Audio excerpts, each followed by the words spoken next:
Merci de rester fidèle à Zoom Eco Live et bienvenue à ce nouveau numéro qui commence la semaine. Mesdames et messieurs, c'est un plaisir que vous êtes nombreux à nous suivre. Nous allons donc débuter avec vous en vous présentant la charpente de cette édition qui vous ramènera beaucoup plus de précisions sur notamment les recettes mobilisées par les régies financières en janvier 2023. Nous allons également ensemble avec vous prendre des précisions sur les 5 mesures préconisées par le ministre des Finances, Nicolas Kazadi, pour être à même de maîtriser les dépenses publiques. Mais avant de commencer, prenons les nouvelles en bref.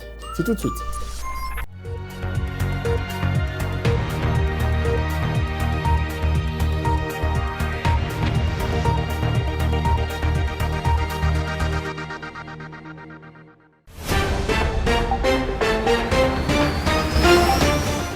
Ce nouvelles en bref avec cette information face à l'évolution préoccupante des dépenses en début de cette année, le ministre congolais des Finances Nicolas Kazadi a recommandé au gouvernement de suspendre jusqu'à nouvel ordre le paiement de la dette intérieure hormis celle déjà engagée. Une proposition adoptée lors de la 87e réunion du Conseil des ministres tenue le vendredi 17 février 2023 à Kinshasa. Au cours de cette réunion gouvernementale hebdomadaire, l'Argentine nationale a présenté la situation générale de la trésorerie publique à fin janvier 2023.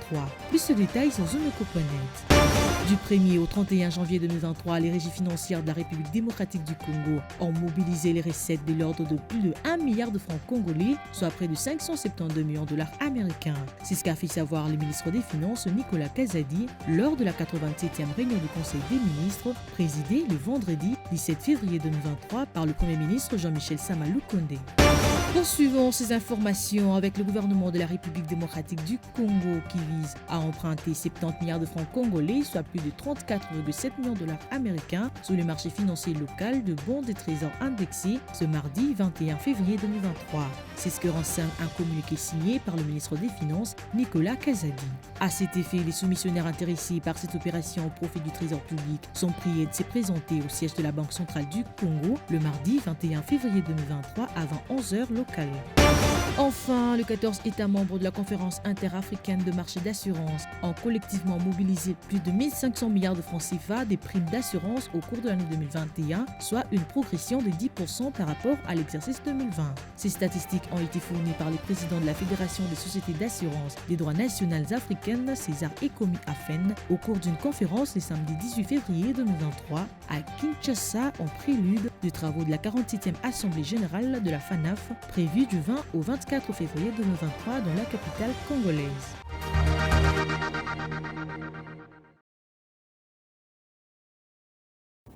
Il est temps de parler chiffres et les chiffres nous sont présentés par Judith Unamaka. C'est à travers la rubrique Les chiffres clés. C'est tout de suite.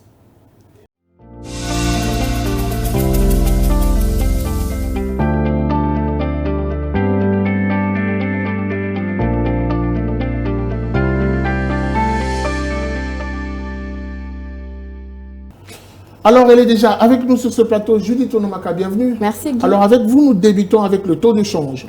Voilà, prenons en compte le tarif de bourse, soit le taux de change en République démocratique du Congo. On peut noter que sur l'officiel, 1 dollar salienne à 2035 francs, un franc CFA vaut 3,30 centimes et 1 euro s'interchange à 2166 francs. Segment marché parallèle, parlons-en, nous avons ciblé particulièrement la commune de Matete. Dans cet endroit, 1 dollar revient à 2100 francs, un franc CFA vaut 3,40 centimes et 1 euro salienne à 2200 francs. Rentrons dans la thématique, j'aimerais avoir plus de précision avec exactitude à combien s'élèvent justement les recettes mobilisées par les régies financières en janvier 2023. Du 1er au 31 janvier 2023, les régies financières ont mobilisé les recettes de l'ordre de 1151 milliards de francs congolais, soit près de 572 millions de dollars américains. Au cours de la période, le gouvernement congolais avait assigné aux régies financières les prévisions des recettes de l'ordre de 1098 milliards de francs congolais, ce qui représente un taux de concrétisation de 105% par rapport aux assignations annuelles. Alors, d'après la même source, comparativement à l'année dernière, les recettes mobilisées en janvier enregistrent donc un taux d'accroissement de 12%. Ici est de noter également que depuis près de 3 ans, les régies financières de la République démocratique du Congo poursuivent une bonne dynamique dans les efforts de mobilisation des recettes publiques. Et cette dynamique devrait ressortir également lorsque l'on parle de l'exercice 2022. Combien ces régies financières ont pu mobilisés. Au 30 décembre 2022, les régies financières de la RDC ont mobilisé plus de 23 044,9 milliards de francs congolais, soit plus de 11,4 milliards de dollars américains. D'après le condensé d'informations statistiques publié le 5 janvier 2023 par la Banque centrale du Congo, les assignations budgétaires des régies financières au cours de la période sous analyse ont été fixées à hauteur de 20 408,3 milliards de francs congolais, soit plus de 10,1 milliards de dollars américains, représentant un taux d'exécution de 112,92%. Très bien, merci beaucoup pour cette précision. Judith Tonomaka, je rappelle que vous étiez à la présentation des chiffres clés. Merci à vous. Voilà, après, nous allons poursuivre. Cette fois-ci, c'est pour prendre le dossier qui nous est présenté par Benita Mweni et c'est tout de suite après ceci. Suivez.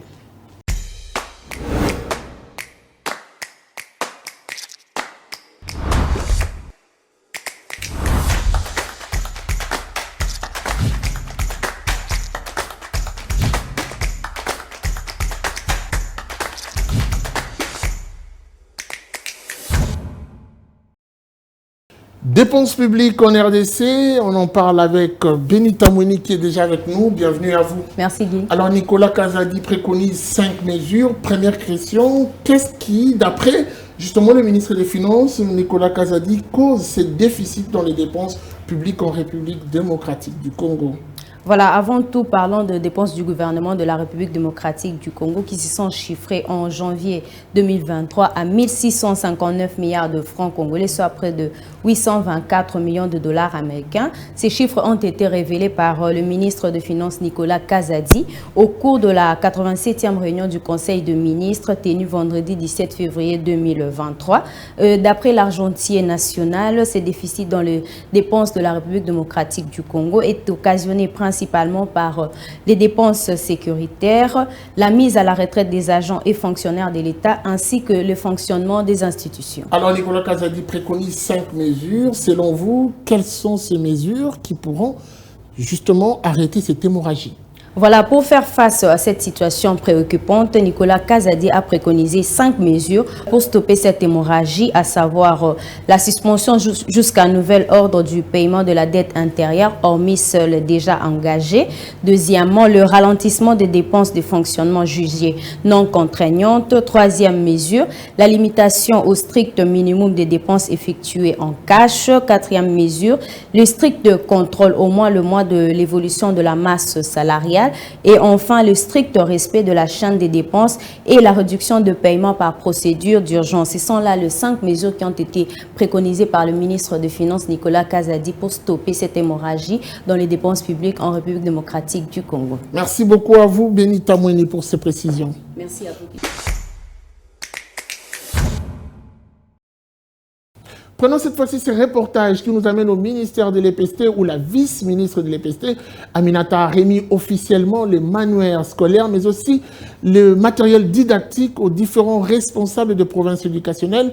L'activité a connu également la participation d'une forte mobilisation des élèves qui représentent l'ensemble de toutes les écoles de la République démocratique du Congo. Ah ben oui, ça s'inscrit dans le cadre de la consolidation de la gratuité, programme phare du président de la République, Félix-Antoine Tshisekedi Tshilombo. Les installations de la radio-télévision thématique de l'éducation ont été prises d'assaut par les élèves venus des écoles privées comme publiques pour assister à la cérémonie de la remise officielle des manuels scolaires et matériel didactique. Ils nous ont vraiment aidés avec des trucs scolaires et de matériel. Je lui dis merci. Une cérémonie riche en couleurs qui a connu la participation des partenaires éducatifs, des directeurs chefs de service, des inspecteurs et des directeurs provinciaux du ministère de l'EPST. L'enseignement, tant qu'il n'est pas pratique, c'est-à-dire le matériel didactique n'est pas là, c'est un enseignement livrex. Il faut que le matériel soit là pour accompagner l'enseignement et que l'enfant pourra saisir exactement l'opportunité de ces enseignements. Parmi les invités d'honneur, les conseillers du chef de l'État, conseillers à la primature et le ministre provincial de l'Éducation. La cérémonie débute avec le mot du secrétaire général à l'EPST, Madame Christine Nepa, qui est revenue sur le bien fondé de cette activité qui s'inscrit dans le cadre de la consolidation de la gratuité, programme phare du président Félix-Antoine Tshisekedi. Je voudrais m'acquitter d'un agréable devoir, celui d'adresser un vibrant hommage à son Excellence M. Félix-Antoine Tshisekedi Tshilombo, président de la République démocratique du Congo, chef de l'État, pour avoir fait de la gratuité de l'enseignement primaire son cheval de bataille et de l'amélioration de la qualité de l'enseignement l'un des piliers de sa politique sociale. Depuis l'année 2018, le ministère de l'enseignement primaire, secondaire et technique a commandé un lot important de supports pédagogiques pour les écoles de la République démocratique du Congo. Ces lots sont stockés dans plusieurs de nos dépôts et le service de l'intendance est appelé à les disponibiliser très rapidement. Ensuite viendra le discours de Madame le vice-ministre à l'EPST, Aminata Bazego, représentante personnelle du ministre Tony Mwaba en mission. L'amélioration de la qualité de l'enseignement passe avant tout par la dotation des élèves et des enseignants des outils de travail et de support pédagogique de qualité. À tous les directeurs provinciaux de l'enseignement primaire, secondaire et technique, aux chefs de sous-division et aux chefs d'établissement scolaire d'utiliser à bon escient et surtout un bon père de famille. Juste après, c'est la remise officielle de matériel scolaire et matériel didactique dans une ambiance de joie. Ceci est un premier lot de ce qui a été commandé. Un autre lot viendra d'ici peu, rassure le ministère de l'EPST, afin de desservir l'ensemble du territoire national. Suivez-moi tout le jour à travers Zoom Wende sur Zoom Eco Live. Abonnez-vous sur notre chaîne YouTube. Zoom Eco Live, la référence de l'actualité économique en RDC. Alors, il est temps de faire le marché avec vous ensemble. Nous vous prions de vous installer confortablement.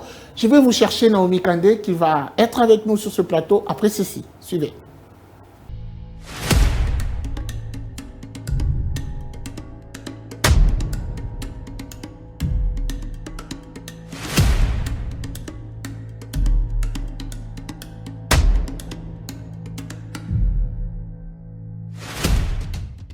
Naomi Kandé, bienvenue. Merci Guy. Justement, avec vous, nous allons faire un périple vers le marché Mangobo, c'est ça? Oui. C'est pour prendre exactement quelle diversité? Alors, pour ce nouveau numéro de Zoom Wende, nous nous sommes donc rendus au marché Mangobo, j'espère que vous le connaissez, qui se situe au quartier 2 dans la commune de Njili, pour vous ramener le prix actuel de fruits saisonniers. Très bien, nous allons donc prendre ces différents prix de fruits saisonniers et nous allons le retrouver juste après pour les précisions. Commençons ces marchés avec des avocats qui viennent de faire son apparition au marché à partir de 500 francs. De bananes, le moupikou est vendu à 1000 francs ou plus. Les citrons avec ses nombreuses vertus, une boule de citron coûte 500 francs. Un moupikou coûte 1000 francs. Des ananas qui trouvent sa saison au mois de février, il est déjà en voie de disparition. Vous le trouverez sur le marché Mangobo à 2000 francs pour un ananas entier. Vous avez aussi la possibilité de vous procurer un morceau d'ananas à 500 francs. 500 francs est le prix fixé d'un orange ou une mandarine. La poire est aussi l'un des fruits qu'on découvre dans ces marchés des Mangobo Anjili et cela coûte 800 francs. 2500 francs est le prix des pastèques. Afro-momou, communément appelé tondolo, et tondolo est un fruit typiquement congolais et il est aussi répandu au tropical d'Afrique et cela coûte 200 francs. Et pour enfin finir, le poilu se vend à 300 francs congolais. Voilà, vous avez bien suivi, il s'agit ici de prix de fruits saisonniers. Naomi Kandé, est-ce que l'on peut avoir quand même quelques vertus de ces différents fruits? Alors, tous les fruits sont importants dans la vie humaine. C'est pourquoi c'est recommandé de le manger 3 fois par jour pour avoir un corps solide et puis rajouter encore plus de vitamines dans le corps. Voilà, vous êtes donc interpellé par cette rubrique Zoom Wende qui vous demande de consommer régulièrement 3 fruits et légumes par jour. Les rendez-vous économiques, c'est dans l'agenda sur Zoom Eco Live. Abonnez-vous sur notre chaîne YouTube. Zoom Eco Live, la référence de l'actualité économique en RDC.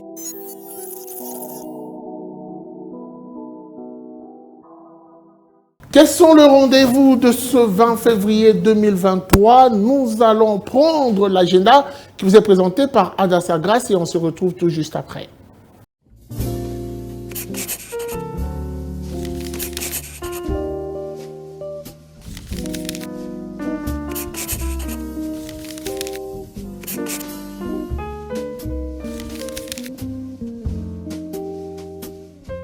Bienvenue à l'agenda, voici les entrées du jour. La 47e édition de l'Assemblée générale de la FANAF a commencé ce lundi 20 février 2023 au Palais du Peuple de Kinshasa avec le thème « L'assurance africaine, comment exploiter au maximum son potentiel pour une prospérité partagée ». Un autre rendez-vous, il s'agit de la première édition de la Foire nationale des jeunes sur l'emploi et l'entrepreneuriat en RDC, qui a débuté ce 20 février à Kinshasa et va se clôturer le 23 février prochain. Et pendant ces 4 jours d'orientation et des rapprochements, le thème choisi est « Échange professionnels où les jeunes peuvent rencontrer et discuter avec un grand nombre de facilitateurs d'emploi et d'entrepreneuriat œuvrant en RDC. Cette fois-ci, la nouvelle session en Excel des entreprises a débuté ce lundi 20 février à l'immeuble Phoenix à Kinshasa Beaumarchais. Un rappel, la journée porte ouverte emploi et formation débutera du 22 jusqu'au 23 février à partir de 10h30 à Kinshasa. Et pour finir, la Chambre de commerce et d'industrie franco-congolaise tiendra une activité sur comment entreprendre en République démocratique du Congo du 29 au 31 mars prochain. Merci de nous avoir suivis. Au revoir.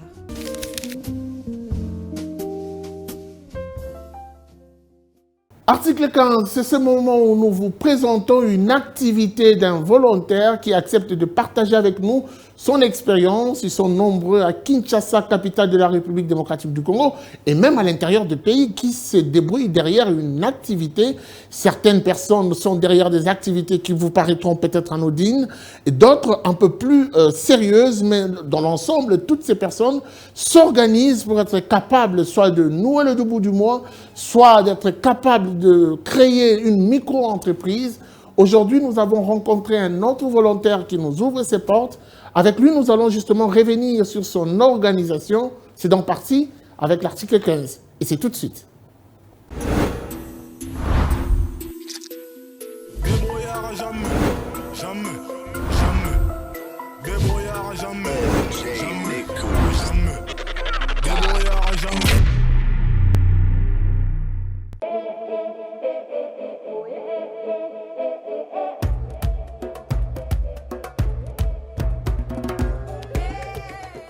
Bana 2010 ape mutu te osunga ngai kanga moko sani nanga o mobali nanga ndeko na ngai makamu nyonso ka yangwana yana bokola bana nanga natangisa bana nafutela ndako makamu nyonso epermetaka kaka na biloko ya otambusi nakokaka kovanda na ndako bongo telefona luka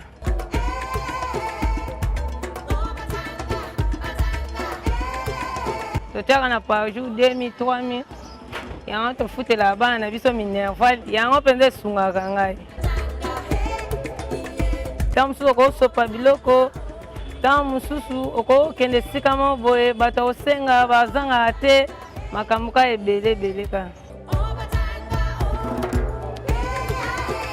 ndeti na mikolo mpenza eza pasi makasi eza pasi yango wana mwana mwasi nyonso fo koluka kotambola mbeya te maladi na mboka ezali makasi yango biso tokoma na biso kotambusa biloko